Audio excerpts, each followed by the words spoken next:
Google, Apple, Facebook et Amazon face au Congrès américain.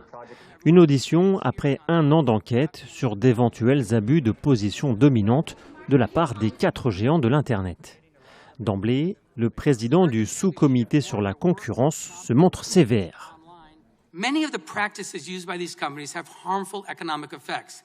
They discourage entrepreneurship, destroy jobs, hike costs, and degrade quality. Simply put, they have too much power. Google et Facebook accaparent l'essentiel des recettes publicitaires numériques mondiales grâce à l'exploitation des données personnelles de leurs milliards d'utilisateurs. Apple et Amazon, eux, sont accusés d'être jugés partis sur leur plateforme.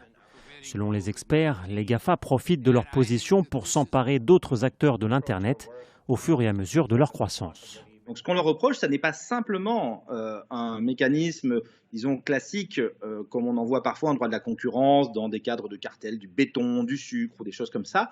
Là, on est sur quelque chose de plus profond, de plus infrastructurel.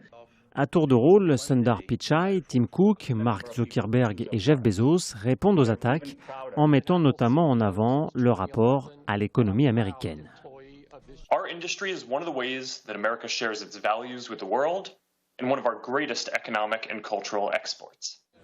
Ensemble, les GAFA valent près de 5 milliards de dollars en bourse, contribuant largement à la croissance américaine. Mais leur emprise a fait naître des craintes, surtout depuis les scandales des interférences étrangères dans la dernière élection présidentielle américaine. Avant l'audition, Donald Trump avait brandi la menace de décret présidentiel pour forcer les GAFA à adopter des pratiques équitables.